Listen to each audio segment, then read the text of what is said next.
아버지는 진짜 널 아들이라고 생각하셨다. 그 아버지가 나한테 뭘 해줬냐? 평생 남의 집 식구였다. 아버지는 알고 계셨다.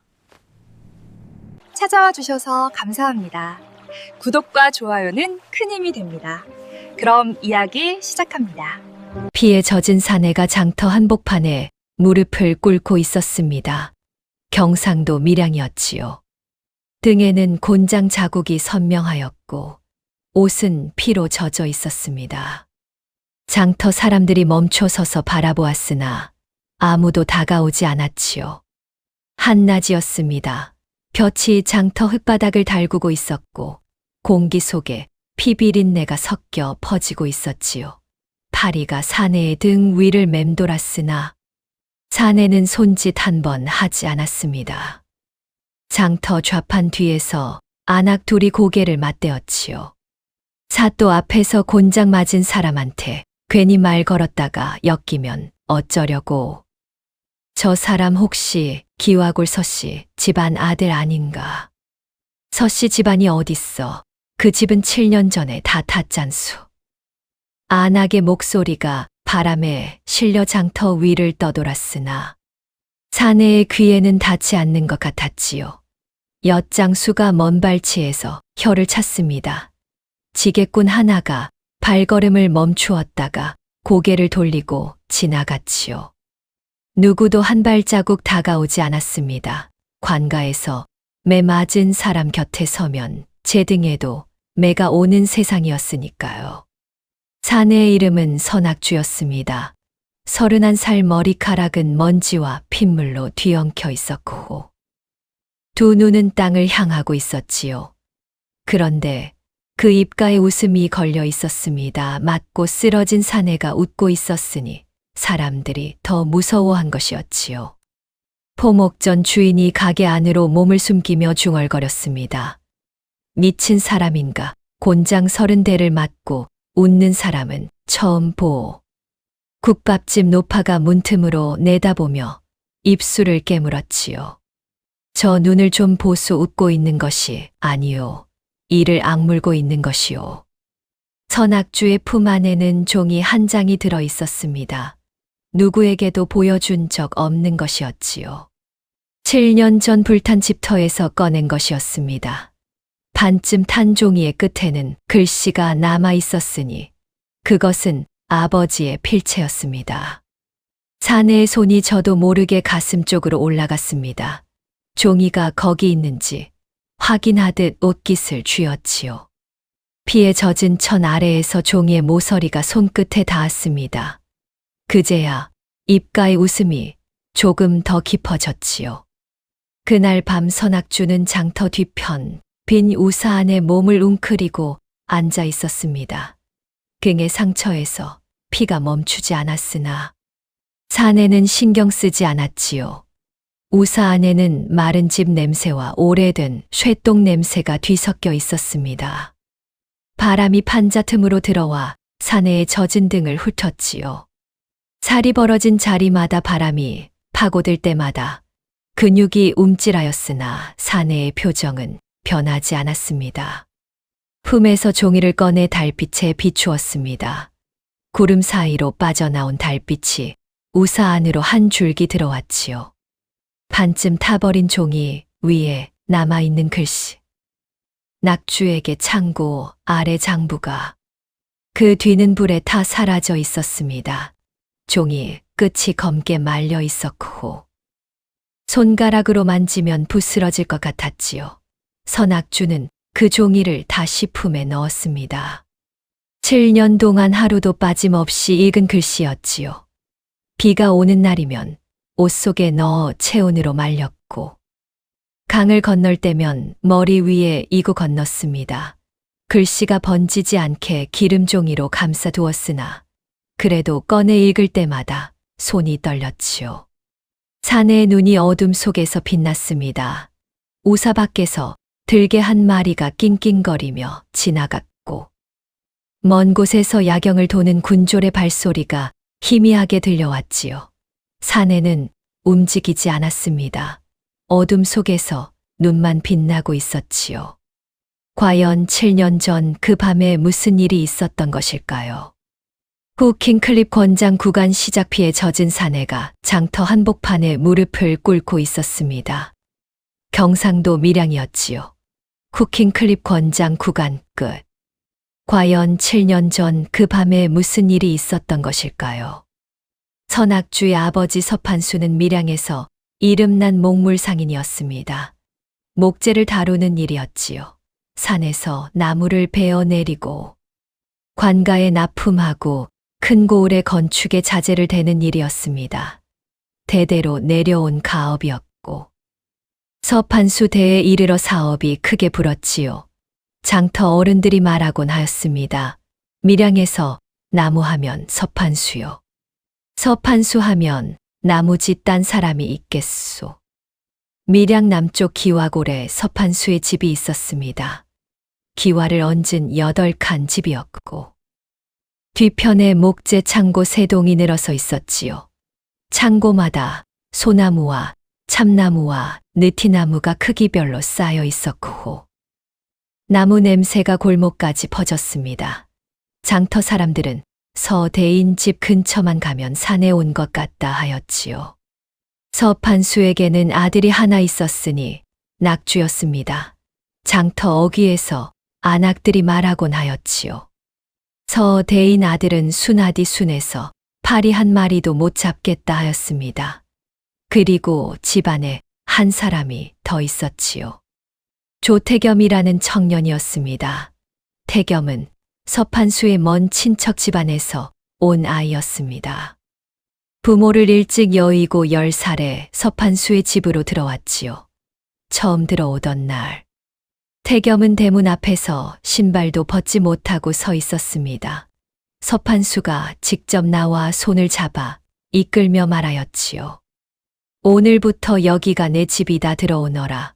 서판수는 태겸을 친아들처럼 키웠습니다. 밥도 같은 상에서 먹이고 글도 같이 가르쳤지요. 낙주는 태겸을 형이라 불렀습니다. 둘은 함께 자랐지요. 산에 올라 나무를 고르는 법을 배울 때도 장부를 읽는 법을 배울 때도 늘 둘이 함께였습니다. 비가 오면 처마 아래 나란히 앉아 빗소리를 듣고 겨울이면 아랫목에 발을 맞대고 잤지요. 그런데 한 가지 차이가 있었지요. 어느 날이었습니다. 서판수가 장부 한 권을 태겸에게 건네며 말하였지요. 태겸아, 이것 좀 정리해 보거라. 태겸은 장부를 받아들더니 한 장 한 장 넘기며 단숨에 숫자를 읊기 시작하였습니다. 대구 가명, 납품 30냥, 외상 미수 12냥, 이달 이문 8냥이옵니다. 서판수가 눈을 크게 떴지요. 한 번 훑어본 것만으로 그 숫자를 꿰고 있었습니다. 태겸은 그처럼 영리한 사람이었지요. 숫자를 빠르게 읽었고 사람을 잘 다루었으며 장사에 감이 있었습니다. 서판수도 그것을 알았지요. 그래서 장부 관리와 거래처 상대를 태겸에게 맡기기 시작하였습니다. 거래처 주인들이 태겸을 만나면 고개를 끄덕이며 돌아갔지요. 태겸이 값을 부르면 한 번에 거래가 이루어졌습니다. 한 번은 대구에서 온 목상이 값을 깎으려 실랑이를 벌였지요. 태겸이 장부를 펼쳐 숫자를 짚더니 어른 이 값이 높다 하시면 다른 데서 이 품질을 구해보시지요 하였습니다. 목상이 입을 다물고 그 자리에서 값을 치렀지요. 돌아가는 목상의 등 뒤에서 장터 사람이 혀를 내둘렀습니다. 저 젊은이한테 걸리면 한 푼도 못 깎는다니까. 관아 아전을 만나도 태겸은 막힘이 없었습니다. 말이 매끄러웠고 때를 아는 사람이었지요. 형님 이번 달 대구 가명 납품건은 제가 직접 다녀오겠습니다라고 태겸이 허리를 숙이면 서판수는 흐뭇한 얼굴로 그래 내가 다녀오너라 하였지요. 낙주는 달랐습니다. 말이 느리고 사람을 대하는 것이 서툴렀지요. 거래처 주인 앞에 서면 눈을 잘 마주치지 못하였고 값을 부를 때도 목소리가 작았습니다. 대신 나무를 보는 눈이 있었습니다. 나무 결을 만지면 그 나무가 몇 년 된 것인지 알았고, 어느 나무가 건축재로 쓸만한지 한눈에 골라냈지요. 아버지의 손을 닮은 것이었습니다. 산에서 나무를 베어 내릴 때 낙주의 도끼질은 정확하였고, 나무가 쓰러지는 방향을 한치도 틀리지 않았지요. 서판수는 두 아이를 모두 아꼈습니다. 그러나 사업은 태겸에게 더 기대는 쪽으로 흘러갔지요. 태겸이 거래처를 늘리고 관간 아픔을 따내고 장부를 깔끔하게 정리하면 서판수는 흐뭇해하였습니다. 한 번은 이웃 좌수가 서판수에게 말하였지요. 서대인 태겸이가 아들보다 낫구려. 서판수가 웃으며 답하였습니다. 둘 다 내 자식이오. 잘하는 것이 다를 뿐이지요. 그 말에 좌수가 고개를 끄덕이며 돌아갔으나 서판수의 웃음이 잠깐 멈추었다가 다시 돌아왔습니다. 낙주는 그것이 불만이 아니었습니다. 형이 잘하는 것이 당연하다고 생각하였지요. 형은 똑똑하니까요. 낙주는 자기 몫인 산일을 묵묵히 하였습니다. 문제는 태겸의 속에서 시작되었습니다. 태겸은 서판수의 집에서 자랐으나 끝내 서씨가 아니었지요. 사업이 아무리 커도 그것은 서판수의 것이었고, 서판수가 죽으면 낙주의 것이 될 터였습니다. 태겸은 그것을 알고 있었지요. 장부를 정리할 때마다, 서판수의 인장을 찍을 때마다 이것이 결코 자기 것이 되지 않으리라는 사실이 태겸의 뼛속을 긁었습니다. 어느 날 태겸이 장부에 인장을 찍고 난 뒤 혼잣말을 하였지요. 이 도장이 내 것이면 얼마나 좋겠는가. 옆에 있던 하인이 들었으나 못 들은 척 고개를 돌렸습니다. 마을 사람들이 가끔 태겸에게 말하였습니다. 태겸이 아무리 잘해도 결국은 남의 집 식구 아닌가. 그 말을 들을 때마다 태겸의 눈빛이 바뀌었습니다. 눈동자 속에 무언가가 스치고 지나갔지요. 그러나 입가에는 늘 웃음이 걸려 있었습니다. 장터 떡지. 주인이 한 번은 그 웃음을 보고 등이 서늘하다 하였지요. 눈은 웃지 않는데 입만 웃는 사람은 무섭다고. 낙주의 24 되던 해 겨울이었습니다. 바람이 매서웠지요. 산에서 내려오는 바람이 기와골 지붕을 흔들었고 나뭇가지가 마른 소리를 내며 부러졌습니다. 그날 밤 서판수의 목재 창고에서 불이 났습니다. 불은 빠르게 번져 창고를 태우고 본체까지 옮겨 붙었지요. 마른 목재가 쌓인 창고였으니 불이 옮기 시작하자 걷잡을 수 없었습니다. 불길이 하늘로 치솟았고 기와골 전체가 붉게 물들었지요. 서판수가 달려 나왔으나 이미 불길이 사방을 둘러싸고 있었습니다. 낙주는 바깥에 있었습니다. 산에서 목재를 내리고 늦게 돌아오던 길이었지요. 고갯마루에서 불빛을 보았습니다. 집 쪽이었습니다. 가슴이 쿵 내려앉았지요. 달리고 또 달렸습니다. 고갯길을 구르듯 내려왔고 논둑을 가로질러 뛰었지요. 숨이 턱까지 차올랐으나 다리를 멈출 수 없었습니다. 도착했을 때는 이미 지붕이 내려앉고 있었습니다. 타는 나무가 꺾이는 소리가 뼈가 부러지는 것 같았지요. 아버지가 본체 앞에 쓰러져 있었습니다. 연기를 마신 것이었지요. 얼굴이 검댕으로 뒤덮여 있었고 숨이 거칠었습니다. 낙주가 아버지를 끌어안고 소리쳤으나 아버지는 눈을 뜨지 못하였습니다. 아버지의 손이 축 늘어져 있었지요. 그 손은 평생 나무를 만져온 손이었습니다. 굳은 살이 박인 넓은 손이 힘없이 흘바닥에 늘어져 있었지요. 그리고 그 옆에 태겸이 서 있었습니다. 태겸은 눈물을 흘리고 있었지요. 두 손으로 얼굴을 감싸며 주저앉아 있었습니다. 옷에 그을음이 묻어 있었으나 상처는 보이지 않았지요. 저도 급히 달려왔으나 이미 불이 너무 컸소이다. 태겸의 목소리는 떨리고 있었습니다. 그러나 그 떨림이 슬픔인지 다른 무엇인지 그때의 낙주에게는 구별할 여유가 없었지요. 사람들이 모여들었습니다. 불을 끄려 하였으나 이미 늦었지요. 양동이로 물을 퍼 날랐으나 불길 앞에서 물은 수증기가 되어 사라졌습니다. 동네 사람 하나가 양동이를 내려놓으며 한숨을 쉬었지요. 이건 사람 힘으로 안 돼요. 하늘이 내린 불이오. 창고와 본체가 다 탔습니다. 장부도 목재도 계약서도 전부 제가 되었지요. 새벽이 되어서야 불이 잦아들었고 남은 것은 검게 탄 기둥 몇 개와 제 무더기뿐이었습니다.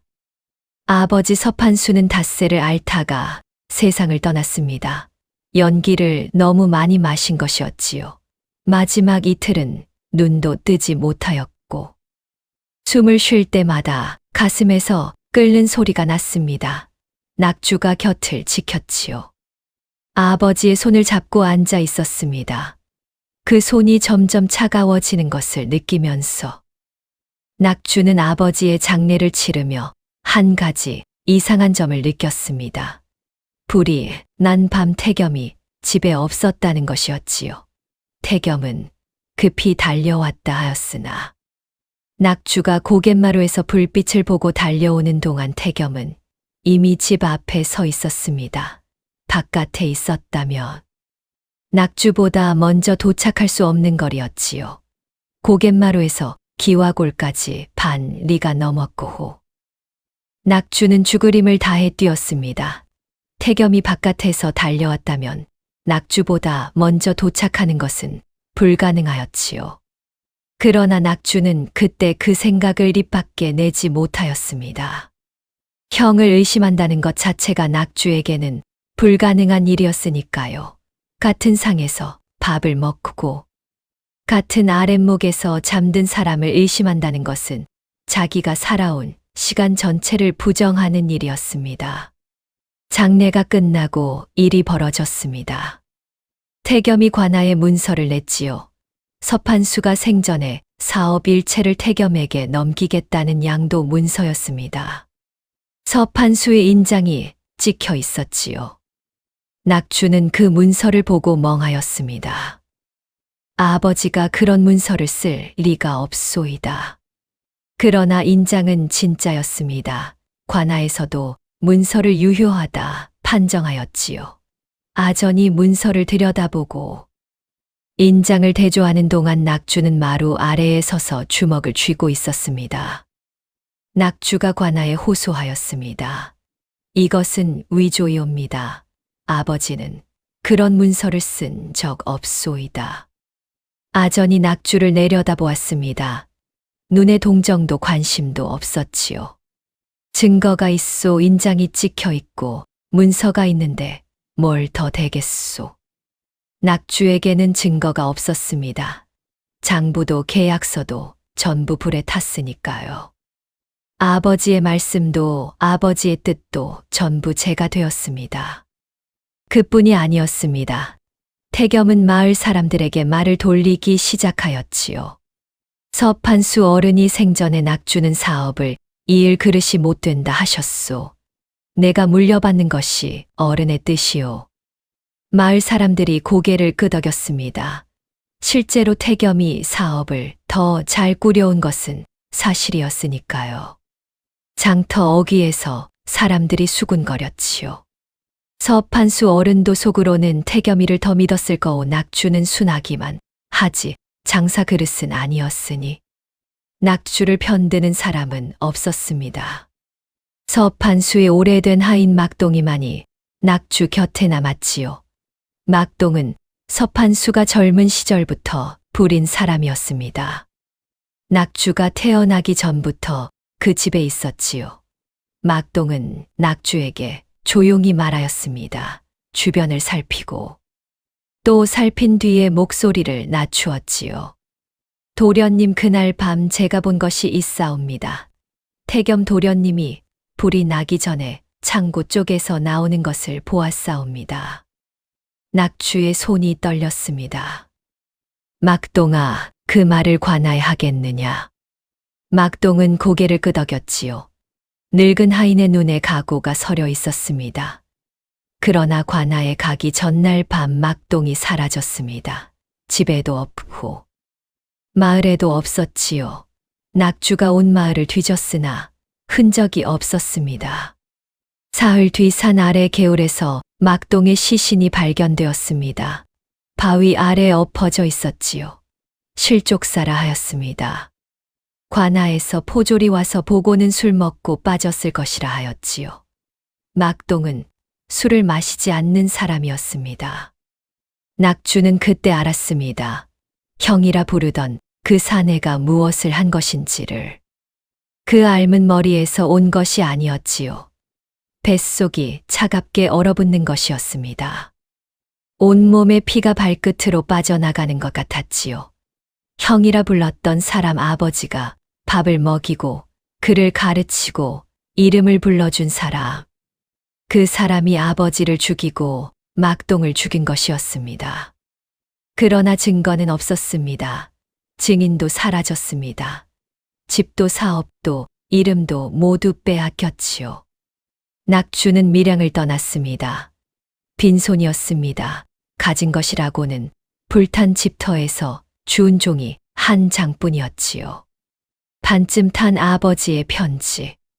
낙주에게 창고 아래 장부가. 낙주는 그 종이를 품에 넣고 걸었습니다. 어디로 가는지도 모르면서 걸었지요. 밀양 땅을 벗어나 산길을 걸었고 고갯길을 넘었습니다. 발이 부르텄고 배가 고팠지요. 그래도 걸었습니다. 7년이었습니다. 7년 동안 낙주는 떠돌았습니다. 품팔이를 하고 지게를 지고 나무를 베고 뗏목을 끌었지요. 곪는 날이 많았고 맞는 날도 있었습니다. 겨울에는 빈 움막에서 몸을 웅크리고 여름에는 들판에서 모기에 뜯겼지요.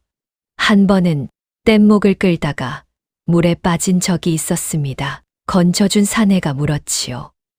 이름이 뭐요? 낙주는 젖은 얼굴로 고개를 저었습니다. 이름 같은 건 없소. 사람들 사이에 끼어 일하면서도 이름을 말하지 않았습니다. 누가 물어도 그냥 떠돌이라 하였지요. 그러나 단 하루도 잊은 적이 없었습니다. 불타는 집 쓰러진 아버지, 웃고 있던 태겸의 얼굴, 그리고 창고 아래 장부가라는 아버지의 글씨. 밤마다 그 종이를 꺼내 읽었습니다. 글씨가 보이지 않는 어둠 속에서도 꺼내 들었지요. 손끝으로 종이의 질감을 느끼는 것만으로 아버지의 목소리가 들리는 것 같았습니다. 그것이 7년을 버틸 수 있었던 이유였지요. 7년 뒤 선악주는 밀양으로 돌아왔습니다. 아무도 알아보지 못하는 얼굴이었지요. 24의 순한 청년은 없었습니다. 31살의 마른 사내가 서 있었지요. 눈이 달라져 있었습니다. 뼈가 드러난 광대뼈 위로 눈이 깊게 박혀 있었고 그 눈 속에 7년의 시간이 가라앉아 있었습니다. 그런데 돌아온 낙주를 가장 먼저 알아본 것은 마을 사람이 아니었지요. 우킹클립 권장 구간 시작 그날 밤 서판수의 목재 창고에서 불이 났습니다. 불은 빠르게 번져 창고를 태우고 본체까지 옮겨 붙었지요. 쿠킹클립 권장 구간 끝. 그런데 돌아온 낙주를 가장 먼저 알아본 것은 마을 사람이 아니었지요. 밀양에 돌아온 낙주가 가장 먼저 간 곳은 불탄 집터였습니다. 7년이 지났으나 그 자리는 비어 있었지요.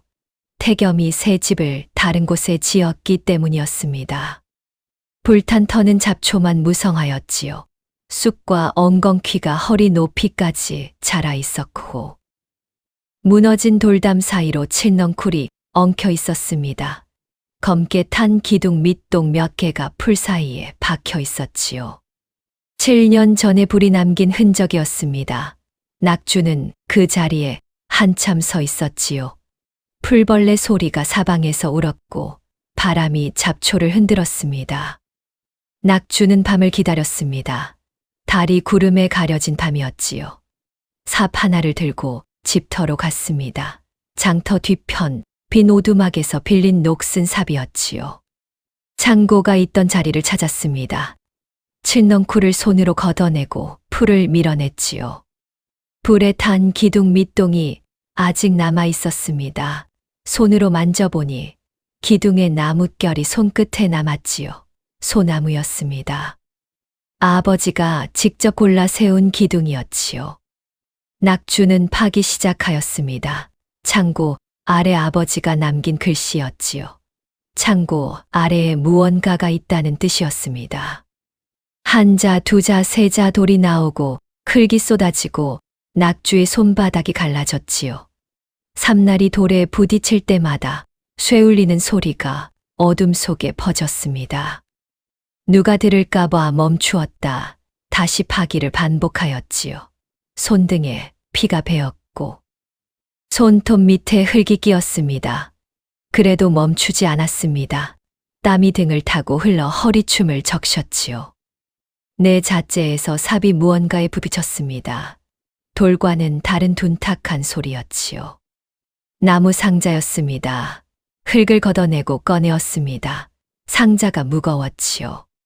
두 손으로 들어 올려 풀밭 위에 내려놓았습니다. 뚜껑을 열었지요. 뚜껑이 뻑뻑하였으나 힘을 주자 열렸습니다. 장부였습니다. 서판수가 따로 보관해 둔 장부 불에 타지 않은 원본이었습니다. 기름 종이로 쌓여 있었고 습기가 스미지 않도록 오칠한 나무 상자 안에 넣어둔 것이었지요.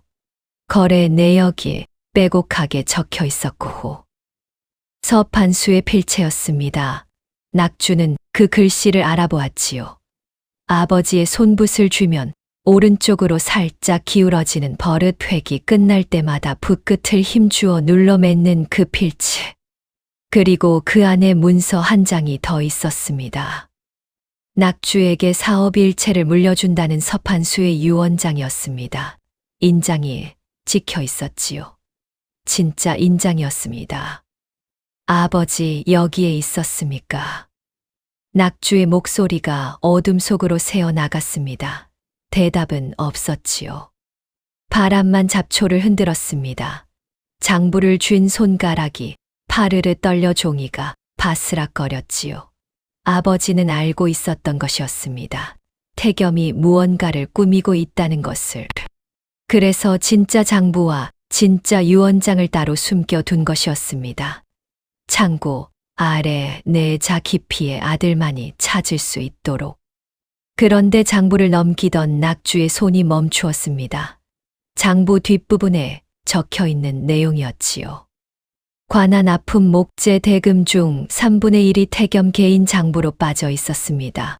수년간 빼돌린 금액이 적혀 있었지요.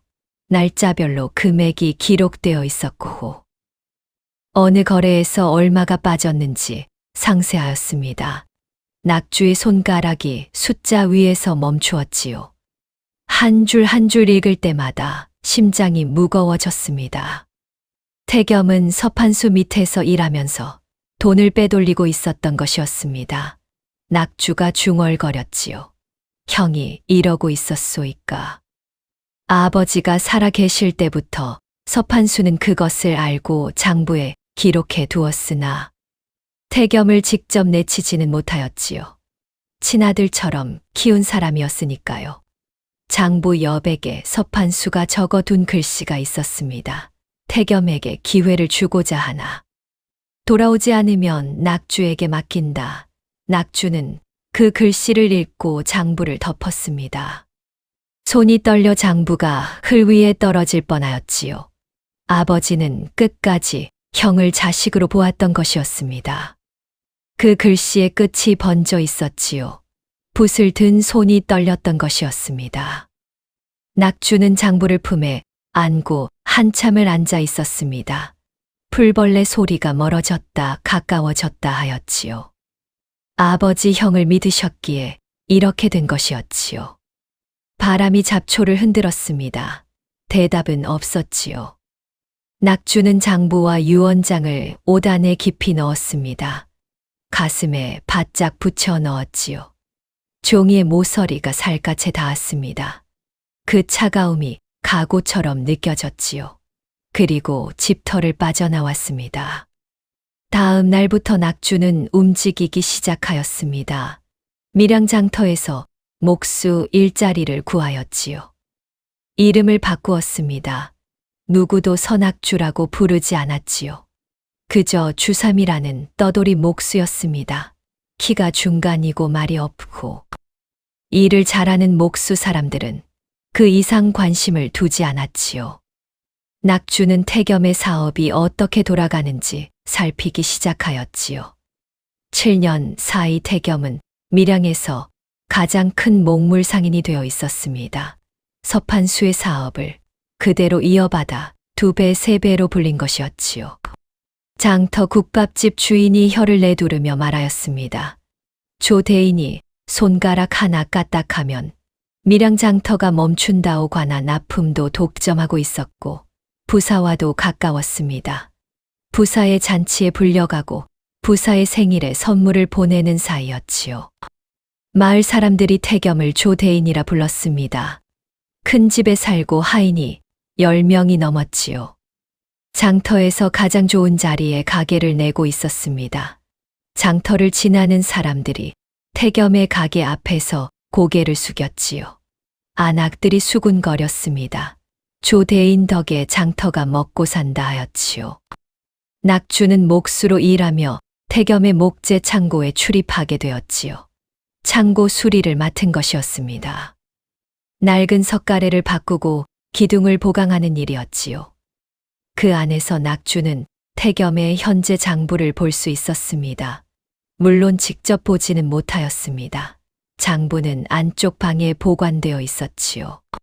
그러나 창고에 드나드는 물량과 장터에 나가는 물량이 맞지 않는 것을 눈으로 확인할 수 있었지요. 어느 날 아침 소나무 40짐이 들어오는 것을 낙주가 직접 보았습니다. 그런데 저녁에 창고지기가 장부에 적는 소리가 들렸지요. 소나무 25짐. 낙주의 눈이 좁아졌습니다. 들어오는 목재의 수와 나가는 목재의 수가 장부에 적힌 것과 달랐습니다. 눈으로 세고 손으로 짚어보면 차이가 분명하였지요. 낙주는 나무를 보는 눈이 있었으니까요. 소나무 몇 짐, 참나무 몇 짐이 들어왔는지 보면 알았습니다. 어느 날 창고 안에서 석가래를 깎고 있을 때였습니다. 태겸의 하인 중 나이 든 사내 하나가 낙주 옆에 서서 한참을 지켜보고 있었지요. 낙주가 나무를 다듬는 손놀림을 보더니 고개를 갸우뚱하였습니다. 이보시오, 목수 양반 나무 만지는 솜씨가 보통이 아니구려. 어디서 배웠소? 낙주의 손이 멈추었습니다. 심장이 한 번 크게 뛰었지요. 대패를 쥔 손에 힘이 들어갔습니다. 여기저기 떠돌며 배운 것이오. 하인이 고개를 끄덕이면서도 눈을 거두지 않았지요. 낙주의 손가락을 보고 있었습니다. 나무결을 따라 손톱으로 긁어 소리를 듣는 그 동작을 본 것이었지요. 서판수에게서만 보던 버릇이었습니다. 낙주는 그것을 깨닫고 손을 주머니 속에 넣었지요. 그 뒤로는 창고 안에서 그 버릇을 쓰지 않았습니다. 손이 제 버릇대로 움직이려 할 때마다 주먹을 쥐어 참았지요. 태겸은 여전히 장부를 조작하고 있었습니다. 관아 납품 대금을 부풀리고 차액을 빼돌리는 수법이었지요. 7년 전과 같았습니다. 달라진 것은 규모뿐이었지요. 훔치는 양이 3배는 커져 있었습니다. 그 무렵 낙주에게 한 사람이 다가왔습니다. 장터에서 술을 마시고 있던 밤이었지요. 주막 구석에 혼자 앉아 막걸리 한 사발을 앞에 놓고 있었습니다. 서판수 집안의 옛 거래처였던 하만 목상 정쇠라는 사내였습니다. 덩치가 크고 목소리가 굵은 사람이었지요. 정쇠가 맞은편에 털썩 앉으며 낙주를 들여다보았습니다. 자네 혹시 서씨 집안 도련님 아닌가? 낙주의 어깨가 굳었습니다. 손이 저도 모르게 품쪽으로 갔지요. 정쇠가 말을 이었습니다. 목소리를 더 낮추었지요. 얼굴이 달라졌지만 손은 못 속이오. 나무를 만지는 그 손은 서판수 어른의 손이오. 정쇠는 낙주가 창고에서 나무를 다루는 것을 보았던 것이었지요. 나무결을 따라 손을 움직이는 그 벌은 나무 끝을 손톱으로 긁어 소리를 듣는 그 동작 서판수에게서만 보던 것이었습니다. 낙주는 부정하지 않았습니다. 정쇠가 낮은 목소리로 말하였지요. 조태겸이 관한 아픔에서 돈을 빼돌리고 있소. 우리 같은 소규모 목상들은 다 밀려났소. 값을 올려 납품하고 차액을 부사와 나누는 것 같소. 증거만 있으면 가명에 올릴 수 있소. 낙주는 정쇠를 한참 바라보았습니다.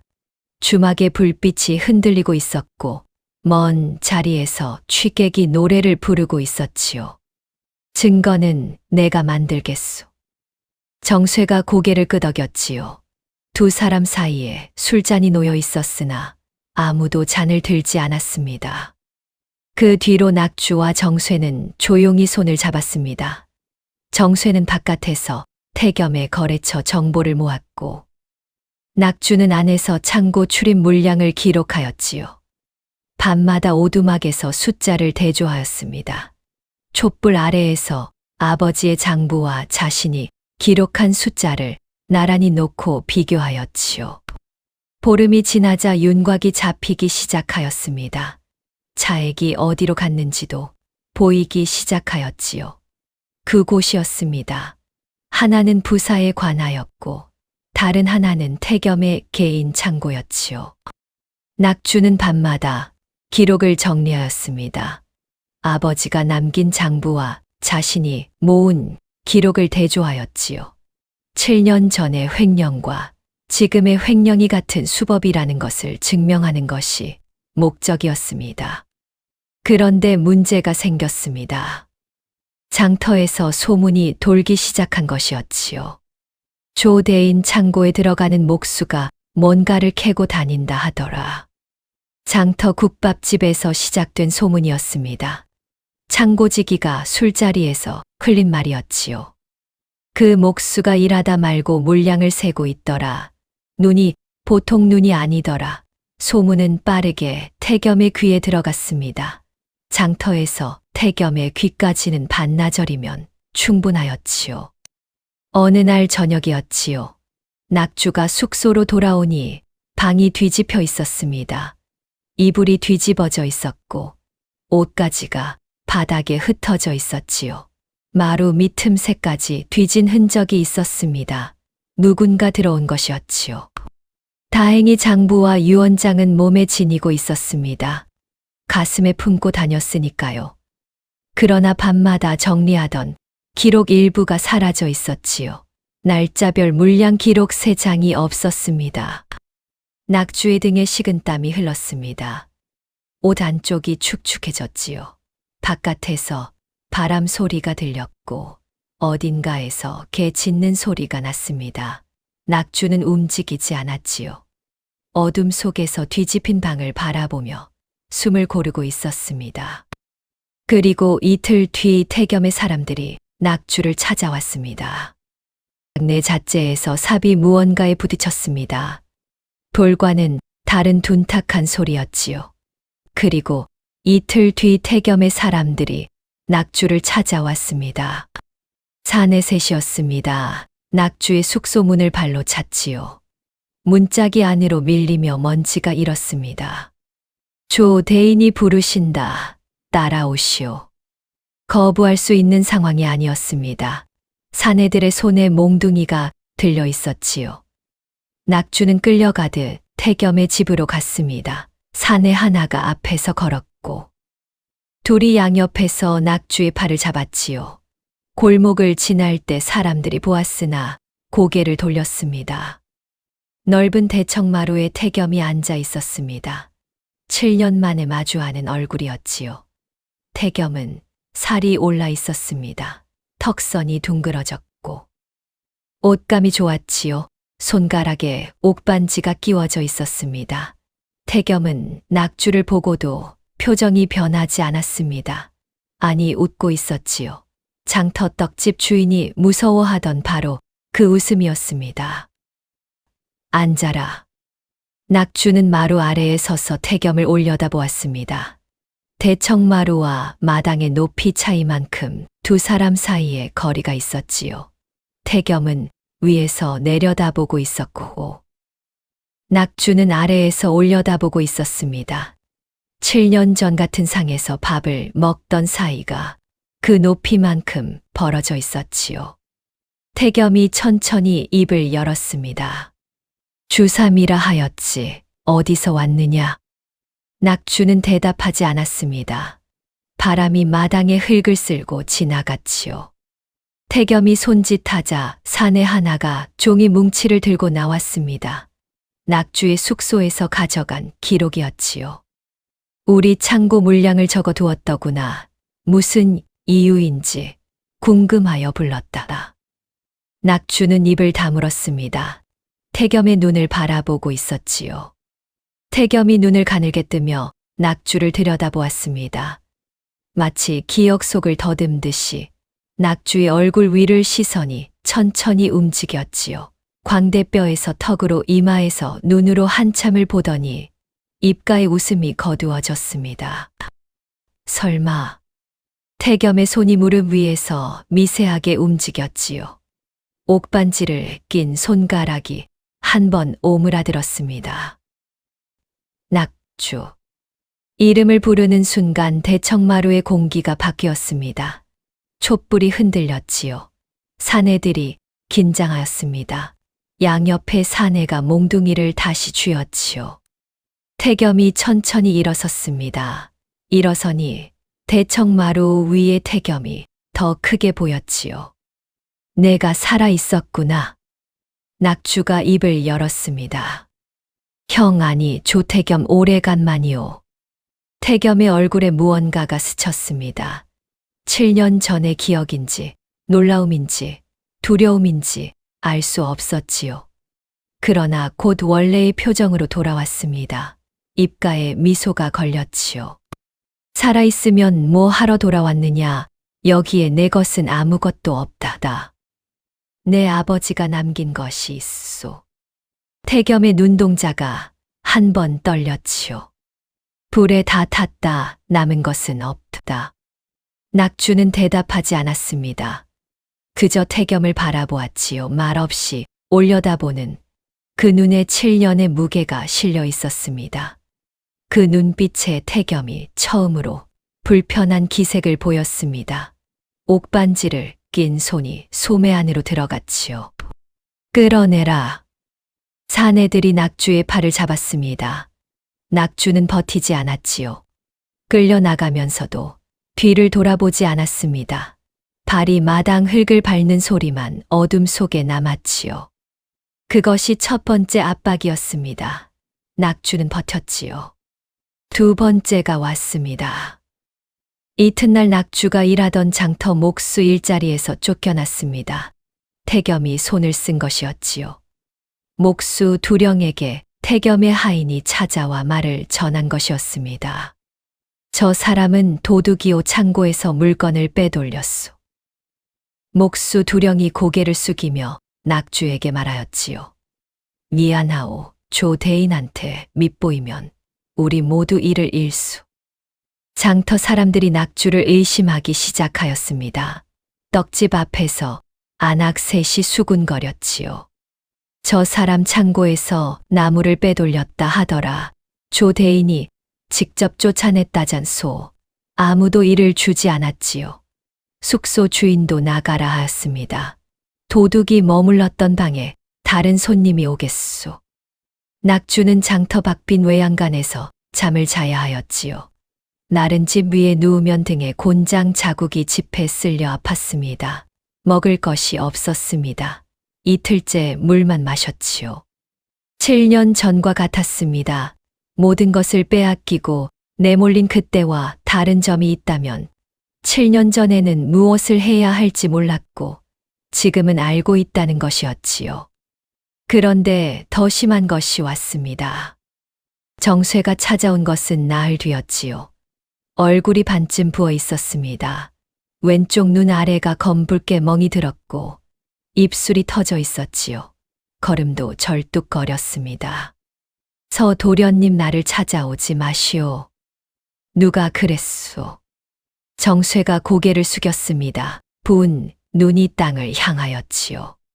태겸이 사람들이 내 가게에 왔소. 넷이 왔소. 진열에 놓은 목재를 엎고 가게 앞 좌판을 부쉈소. 계속 관여하면 가게를 부수겠다 하였소. 다음에는 가게만이 아니라 집에도 가겠다 하였소. 식구들이 있소이다. 처자식이 있소이다. 더 이상은 못하겠소. 정쇠의 목소리가 떨리고 있었지요.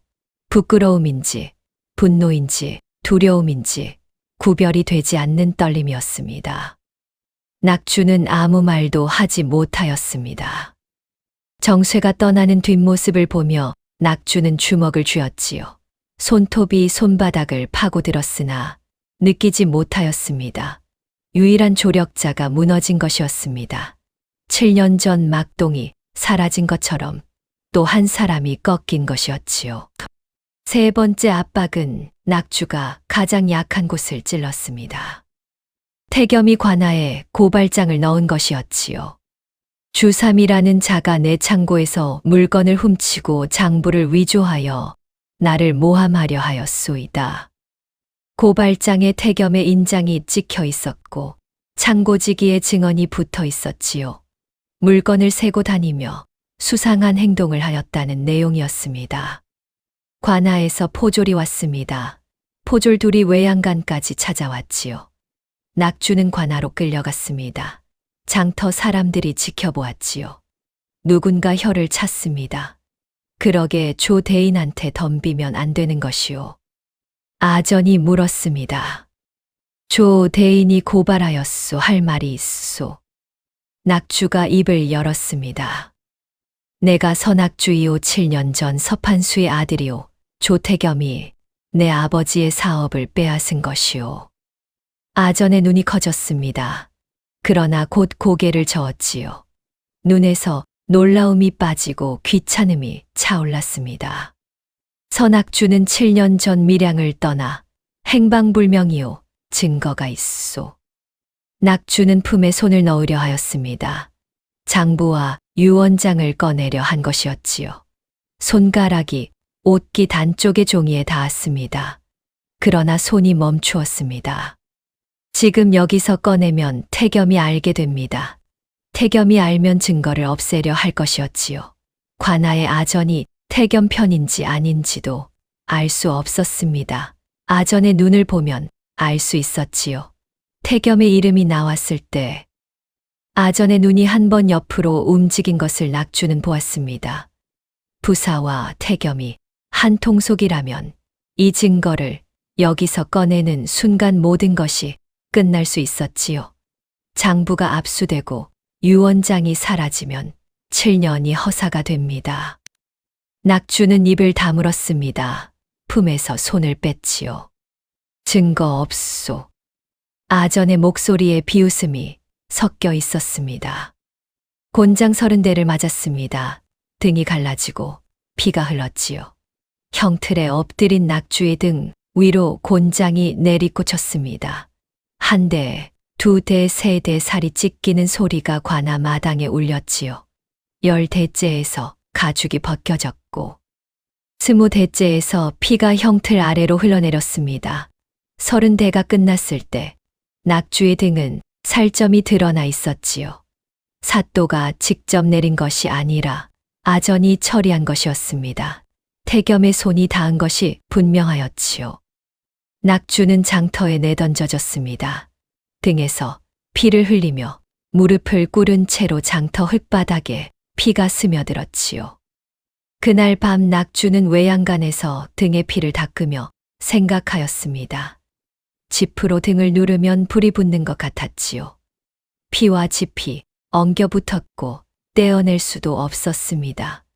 그 고통 속에서 낙주의 머리는 오히려 맑았지요. 관아는 안 된다. 부사가 태겸 편이다. 아전도 태겸 편이다. 증인도 없다. 조력자도 무너졌다. 남은 것은 장부와 유언장뿐이었지요. 그러나 그것을 들고 갈 곳이 없었습니다. 아니, 한 곳이 있었습니다. 가명이었지요. 밀양 부사 위에 경상 감사가 있었습니다. 감사에게 직접 올리면 부사도 태겸도 막을 수 없었지요. 감사는 부사의 상관이었습니다. 감사가 조사를 명하면 부사도 따를 수밖에 없었지요. 그러나 가명은 대구에 있었습니다. 밀양에서 100리가 넘는 거리였지요. 그에 곤장 자국을 지고 먹을 것 없이 걸어야 하였습니다. 열이 오르고 있었고 상처가 곪기 시작하면 걸을 수 없게 될 터였지요. 그리고 가명에 도착한다 해도 감사를 만날 수 있을지 알 수 없었지요. 떠돌이 하나가 가명 문 앞에 서서 감사를 만나겠다 하면 포졸들이 쫓아낼 것이었습니다. 낙주는 불탄 종이를 꺼내 보았습니다. 아버지의 글씨. 낙주에게 한참을 보다가 종이를 다시 품에 넣었지요. 그때였습니다. 외양간 문이 열렸습니다. 낙주가 몸을 일으켰지요. 등에 상처가 벌어지며 피가 다시 배었으나 어금니를 맞물었습니다. 도련님. 정쇠였습니다. 어둠 속에서 숨을 헐떡이고 있었지요. 두리번거리며 들어왔습니다. 아무도 따라오지 않은 것을 확인한 뒤에야 안으로 들어왔지요. 손에 무언가를 들고 있었습니다. 이것만 전해드리려고 왔소이다. 보자기에 쌓인 것을 내밀었지요. 풀었더니 주먹밥 몇 개와 엽전 선양이었습니다. 주먹밥에서 김이 올라오고 있었지요. 정쇠의 아내가 지은 것이었습니다. 더는 함께하지 못하겠소. 그러나 이것만은 드리고 싶었소. 정쇠의 눈이 불었지요. 부은 얼굴 위로 눈물이 고여 있었습니다. 정쇠가 돌아서려 하였습니다. 낙주가 불렀지요. 정쇠. 정쇠가 멈추었습니다. 고맙소. 정쇠는 대답하지 못하고 어둠 속으로 사라졌습니다. 발소리가 멀어지고 또 멀어져 들리지 않을 때까지 낙주는 그 방향을 바라보고 있었지요. 낙주는 주먹밥을 쥐고 한참을 앉아 있었지요. 주먹밥의 온기가 손바닥에 전해졌습니다. 쌀 냄새가 코끝을 적셨지요. 7년 만에 누군가가 건넨 따뜻한 것이었습니다.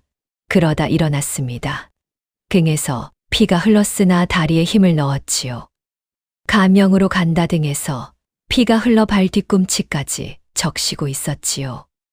낙주가 대구 가명에 도착한 것은 나흘 뒤였습니다. 등의 상처가 골마 열이 올랐지요. 이틀째부터 걸음이 흔들렸고 사흘째에는 길가에 주저앉아 한참을 쉬어야 하였습니다. 주먹밥은 이틀 만에 다 먹었고 엽전으로 산 물과 죽이 남은 힘을 버티게 하였지요. 걸음이 비틀거렸으나 멈추지 않았습니다. 한 발 한 발이 아버지의 글씨를 향한 걸음이었지요. 가명 앞에 도착하였을 때 낙주는 한동안 서 있었지요. 높은 담장이었습니다. 기와를 얹은 담장이 좌우로 길게 뻗어 있었고 대문 앞에 포졸이 서 있었지요. 낙주는 담장을 올려다보았습니다. 이 안에 밀양 부사를 다스릴 수 있는 사람이 있었지요. 가명 앞에서 호소하는 사람은 낙주만이 아니었습니다. 몇 명이 줄을 서 있었지요. 땅을 빼앗겼다는 노인도 있었고 억울한 형벌을 받았다는 젊은이도 있었습니다.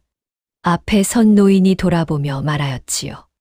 자네도 억울한 일이 있소. 낙주가 고개를 끄덕였습니다. 노인이 낙주의 등을 보더니 입을 다물었지요. 핏자국이 옷 밖으로 베어 있었습니다. 낙주는 그 줄 끝에 섰습니다. 하루를 기다렸습니다. 이틀을 기다렸지요. 담장 그늘에 등을 기대고 앉아 있었습니다. 등의 상처가 담장 돌에 닿을 때마다 턱에 힘이 들어갔지요. 감사가 호소를 직접 듣는 날은 정해져 있었습니다. 사흘째 되던 날 문이 열렸습니다. 감사의 이방이 나왔지요. 갓을 쓴 중년의 관리였습니다. 무슨 일이오? 낙주는 무릎을 꿇었습니다. 무릎이 돌바닥에 닿는 소리가 났지요. 밀양 사람 선악주이옵니다. 7년 전 아버지 서판수가 살해당하고 가산을 빼앗긴 이를 고하려 하옵니다. 이방의 눈이 달라졌습니다. 살해라는 말에 시선이 날카로워졌지요. 증거가 있소. 낙주는 품에서 장부와 유언장을 꺼냈습니다. 7년 동안 지켜온 것이었지요.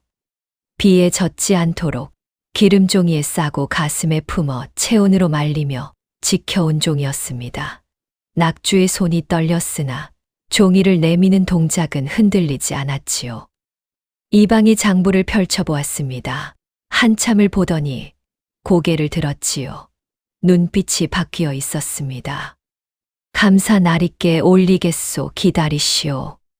감사 한치영은 장부를 직접 읽었습니다. 서판수의 필체로 적힌 거래, 내역 태겸이 빼돌린 금액 그리고 서판수가 낙주에게 사업을 물려준다는 유언장. 감사는 장부를 한 장 한 장 넘기며 숫자를 따져보았지요. 관한 납품 대금과 실제 물량의 차이 빼돌린 금액의 규모, 수년간 이어진 횡령의 기록. 감사가 장부를 덮으며 이방을 돌아보았습니다. 이것이 사실이라면 밀양 부사도 깨끗하지 못하겠구나. 이방이 고개를 숙였지요. 감사가 낙주를 불렀지요. 이 장부가 진짜라면 조태겸이라는 자는 횡령과 문서 위조를 저지른 것이오. 그런데 7년 전 일이오. 왜 이제야 왔소? 낙주는 고개를 숙인 채 답하였습니다. 증거가 없었사옵니다. 불에 다 탔다고 생각하였사옵니다. 아버지가 따로 숨겨둔 것을 찾는데 7년이 걸렸사옵니다. 감사가 한참 낙주를 내려다보았습니다. 등에 곤장 자국이 보였지요. 옷 사이로 핏자국이 배어 있었고 상처가 골문 냄새가 희미하게 났습니다. 저것은 무엇이오? 밀양관하에서 맞은 것이옵니다. 조태겸이 고발하여 도둑으로 몰렸사옵니다. 감사의 눈썹이 움직였습니다. 밀양 부사가 조태겸과 결탁하였다는 것이오. 낙주는 고개를 숙인 채 말하였습니다. 장부를 보시면 아실 것이옵니다. 관한 납품 대금이 부풀려져 있사옵니다.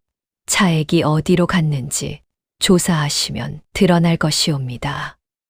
감사는 장부를 다시 한번 들여다보았습니다. 손가락이 숫자 위를 짚었지요. 한참 뒤 고개를 들었습니다. 그리고 이방을 불렀지요. 밀양으로 사람을 보내라. 조태겸의 창고와 장부를 봉인하고 부사의 장부도 확인하라. 이방이 고개를 숙이고 나갔습니다. 감사가 다시 낙주를 보았지요. 여기서 기다리시오. 상처를 치료하게 하겠소.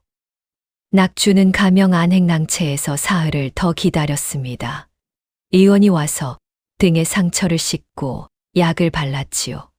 골문살을 도려낼 때 낙주는 소리를 내지 않았습니다. 7년의 시간이 만든 참을성이었지요. 닷새 뒤였습니다. 가명에서 파견된 관리 둘과 포졸 10명이 밀양에 들이닥쳤지요. 장터에 가명의 깃발이 나타나자 사람들이 멈추었습니다. 장터 안악이 입을 막았지요. 가명에서 사람이 왔다. 무슨 일이오? 포졸들이 태겸의 가게와 창고를 향하여 곧장 걸었습니다. 태겸의 창고가 봉인되었습니다. 장부가 압수되었지요. 창고문에 가명의 봉인지가 붙었고 포졸이 앞에 서서 지켰습니다. 태겸의 하인들이 우왕좌왕하였지요. 하인 하나가 달려가며 소리쳤습니다. 대인 가명에서 왔소이다. 태겸은 처음에 태어나였습니다. 가명관리 앞에서 허리를 숙이며 웃었지요. 무슨 연유요입니까? 소인은 정당한 장사를 하고 있소이다. 가명관리가 장부를 펼쳤습니다. 태겸의 현재 장부와 서판수의 원본 장부를 나란히 놓았지요. 그리고 대조하기 시작하였습니다. 숫자가 맞지 않았습니다. 관한 납품 대금이 실제 물량의 2배로 적혀 있었지요. 소나무, 백짐을 납품하고 200짐의 대금을 받은 것이 기록되어 있었습니다. 가명 관리가 장부 위의 숫자를 손가락으로 짚으며 말하였지요. 이것이 납품 물량이고 이것이 수령 대금이요, 차이가 2배인데 이것을 오류라 하겠소. 차액의 행방을 추궁하자 태겸의 얼굴이 처음으로 굳어졌습니다. 입가의 웃음이 사라졌지요. 이것은 오해이옵니다. 장부에 오류가 있었을 뿐이옵니다. 태겸의 목소리가 한 톤 높아졌지요. 손이 소매 안에서 움직이고 있었습니다. 가명관리가 두 번째 문서를 꺼냈습니다. 서판수의 유원장이었지요. 조태겸 서판수가 사업을 그대에게 넘긴다는 문서를 관하에 낸 적이 있지. 태겸의 눈이 흔들렸습니다.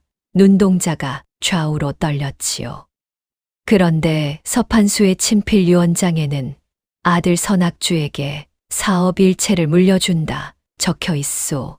인장도 찍혀 있고. 태겸이 입을 열었습니다. 목소리가 갈라졌지요. 그것은 위조이옵니다. 선악주는 7년 전에 사라진 자이옵니다. 누군가 꾸며낸 것이옵니다. 그때였지요. 가명관리 뒤에서 한 사내가 걸어 나왔습니다. 낙주였습니다. 등에 약을 바르고 옷을 갈아입었으나 얼굴의 칠년은 그대로였지요. 태겸과 눈이 마주쳤지요. 태겸의 얼굴에서 색이 빠졌습니다. 입술이 하얘졌지요. 손이 허공에서 멈추었습니다. 낙주가 천천히 입을 열었습니다. 형, 아버지는 알고 있었소. 형이 돈을 빼돌리는 것도 알고 있었소. 그래도 내치지 못한 것은 형을 친자식처럼 여겼기 때문이요.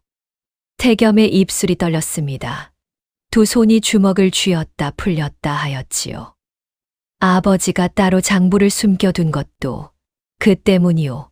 형이 달라지기를 바랐던 것이요. 그런데 형은 아버지를 죽였소. 낙주의 목소리가 떨렸습니다. 낙주의 눈이 붉어졌으나 눈물은 흐르지 않았습니다. 7년 동안 마른 눈이었지요. 태겸이 소리쳤습니다. 목소리가 대청을 울렸지요. 증거가 있느냐? 그날 밤 내가 창고에 있었던 것은 사실이나 불을 지른 것은 아니요. 순간 마당이 조용해졌습니다. 누군가의 숨소리조차 들리지 않았지요. 마당 위로 먼지가 천천히 가라앉고 있었습니다. 포졸들의 손이 멈추었고 가명관리의 붓이 종이 위에서 멈추었지요. 태겸의 입이 벌어진 채 굳어 있었습니다. 자기가 무슨 말을 뱉었는지 아직 모르는 얼굴이었지요. 바람 한 점 없었습니다. 대청마루 처마 끝에 매달린 풍경이 울리지 않았지요. 그 고요 속에서 가명관리의 눈이 천천히 가늘어졌습니다. 낙주가 한 발짝 다가갔습니다. 목소리가 낮아졌지요. 지금 스스로 말하였소. 그날 밤 창고에 있었다고 아무도 묻지 않았는데 형이 먼저 말하였소. 태겸의 얼굴이 일그러졌습니다. 입을 열었으나 소리가 나오지 않았지요. 목이 막힌 것처럼 얼굴이 붉어졌다가 하얘졌다가를 반복하였습니다. 가명관리가 다시 입을 열었습니다. 조태겸 서판수의 양도 문서에 찍힌 인장과 이 유원장에 찍힌 인장을 대조하였소. 양도 문서의 인장은 모각이요, 진짜가 아니요. 태겸의 무릎이 흔들렸습니다. 그래도 서 있으려 버텼지요. 관아에 낸 양도 문서가 위조라는 것은 문서 위조죄에 해당하오. 거기에 관아 납품, 대금 횡령까지 더하면 가명관리의 목소리가 차가웠지요. 태겸이 갑자기 몸을 돌렸습니다. 마당 쪽으로 뛰려 하였지요. 포졸 둘이 달려들어 양팔을 잡았습니다. 태겸이 발버둥쳤지요. 나를 놓아라. 이것은 모함이다. 선악주가 꾸민 것이다. 소리를 질렀으나 포졸의 손은 풀리지 않았습니다. 태겸이 낙주를 향해 고개를 돌렸지요. 눈에 핏줄이 서 있었습니다. 내가 뭘 안다고, 내가 뭘 알아. 아버지 하는데 그 아버지가 나한테 뭘 해줬느냐? 밥 먹여주고 글 가르쳐 준 것이 은혜냐. 평생 남의 집 식구로 살면서 내 것 하나 없이 살아보지 않아서 모르는 것이다. 태겸의 목소리가 갈라지고 있었습니다. 침이 튀었지요. 얼굴이 일그러져 사람의 얼굴이 아닌 것 같았습니다. 포졸이 태겸의 팔을 비틀었습니다. 태겸이 무릎이 꺾이며 바닥에 엎어졌지요. 흙이 얼굴에 묻었습니다. 그제야 발버둥이 멈추었지요. 바닥에 엎드린 채 태겸이 중얼거렸습니다. 목소리가 작아져 있었지요. 나는 그저 내 것이 갖고 싶었을 뿐이다. 평생 남의 집 식구로 살다 보면 내가 얼마나 미운지 알겠느냐. 너는 가만히 있어도 다 가지는 놈이었다. 낙주는 아무 말도 하지 못하였습니다. 바람이 마당을 스치고 지나갔지요. 가명관리가 일어섰습니다. 목소리가 마당 전체에 울렸지요. 조태겸 죄목을 읽겠노라 하나 서판수의 유원장을 위조하여 가산을 탈취한 문서 위조의 죄 둘과나 납품, 대금을 부풀려 수년간 횡령한 죄 셋 밀양부사와 결탁하여 관물을 사취한 죄, 이에 더하여 서판수의 하인 막동의 죽음과 서판수 가옥방화에 대하여 별도 조사를 명하노라. 조태겸을 유배에 처하고 전 재산을 정몰하여 피해자에게 환급하라. 태겸의 몸이 한 번 움찔하였습니다. 유배라는 말에 고개가 떨구어졌지요. 더 이상 소리를 지르지 않았습니다. 바닥에 엎드린 채 어깨만 떨리고 있었지요. 가명관리가 고개를 끄덕였습니다. 끌어내시오. 태겸이 포승줄에 묶여 마당을 지나 문 밖으로 나갔습니다. 포졸 넷이 양팔을 잡고 있었지요. 밀양장터를 지나가야 하였습니다. 소문은 이미 퍼져 있었지요. 장터에 사람들이 줄지어 서 있었습니다. 한때 조대인이라 부르며 고개를 숙이던 사람들이었지요. 떡집 주인이 가게 문을 닫았습니다. 국밥집 노파가 문틈으로 내다보다 고개를 저었지요. 조대인 덕에 장터가 먹고 산다 하던 사람들이었습니다.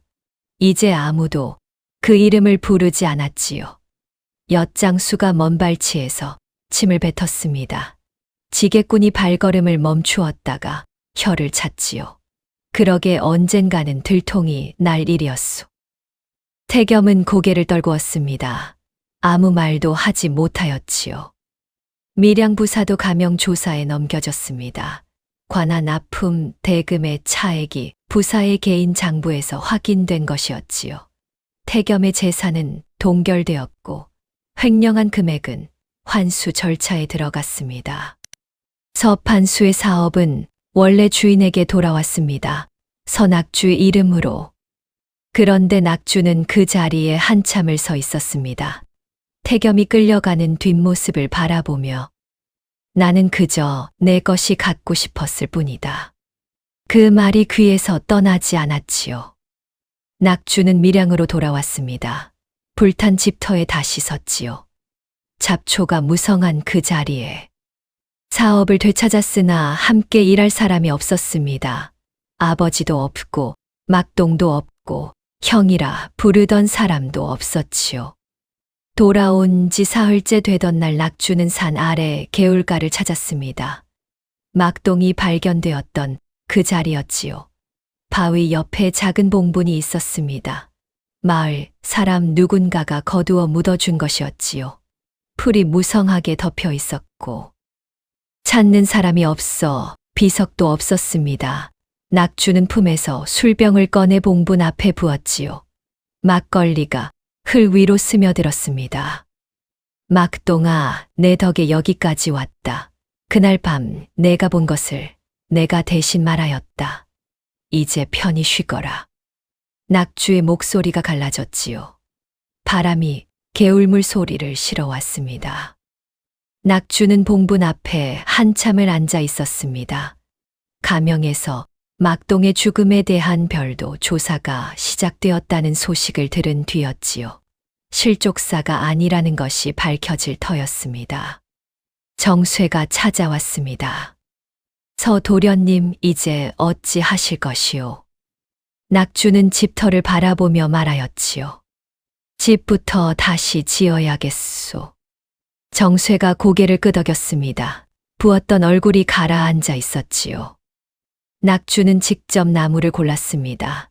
산에 올라 한 그루 한 그루 나무결을 만져보았지요. 아버지에게 배운 대로 손바닥으로 나무 껍질을 쓸고 손톱으로 긁어 소리를 들었습니다. 이 나무는 기둥감이요. 이 나무는 들보감이요. 혼잣말처럼 중얼거리는 것이 아버지의 버릇과 같았지요. 집이 올라가기 시작하였습니다. 기둥이 서고 들보가 올라가고 지붕이 얹혔지요. 낙주의 손으로 직접 깎은 나무였습니다. 집이 완성된 날 낙주는 대청마루에 앉았습니다. 해가 지고 있었지요. 하늘이 붉었고 산 능선 위로 해가 내려가고 있었습니다. 품에서 반쯤 탄 종이를 꺼냈습니다. 아버지의 글씨 낙주에게. 낙주는 그 종이를 오래 바라보았습니다. 종이가 달빛이 아닌 노을빛에 물들어 있었지요. 그리고 처음으로 울었습니다. 7년 동안 한 번도 흘리지 않았던 눈물이었습니다. 소리 없이 흘렀지요. 볼을 타고 턱을 타고 마루 위로 떨어졌습니다. 세월이 흘렀습니다. 낙주는 아버지의 사업을 다시 일으켰지요. 크게 키우지는 않았습니다. 정쇠와 함께 작은 규모로 성실하게 운영하였지요. 장터에서 낙주를 보면 사람들이 고개를 숙였습니다. 대인 단단한 사람이요. 낙주는 가끔 저녁이면 대청마루에 앉아 산을 바라보았습니다. 바람이 불면 나무 냄새가 실려왔지요. 어느 날 장터에서 소식이 들려왔습니다. 태겸이 유배지에서 병을 얻었다 하였지요. 낙주는 아무 말도 하지 않았습니다. 그날 밤 마루에 앉아 하늘을 보았지요. 별이 많은 밤이었습니다. 아버지라면 형을 용서하셨을까요? 대답은 없었습니다. 산 너머에서 부엉이 울음소리가 길게 들려왔지요. 세상에는 되찾을 수 있는 것과 되찾을 수 없는 것이 있습니다. 이름은 되찾았으나 함께한 시간은 돌아오지 않았지요. 복수는 끝났으나 빈자리는 채워지지 않았습니다. 서낙주가 새로 지은 집의 대청마루에는 나무 냄새가 배어 있었습니다. 아버지의 손때가 묻은 것은 아니었으나 아들의 손때가 묻기 시작한 것이었지요. 그것이 서낙주가 7년 만에 되찾은 것이었습니다. 잃어버린 것을 대신할 수는 없었으나 새로 시작할 수는 있는 것. 바람에 실려오는 나무 냄새가 마루 위에 고요히 내려앉고 있었습니다.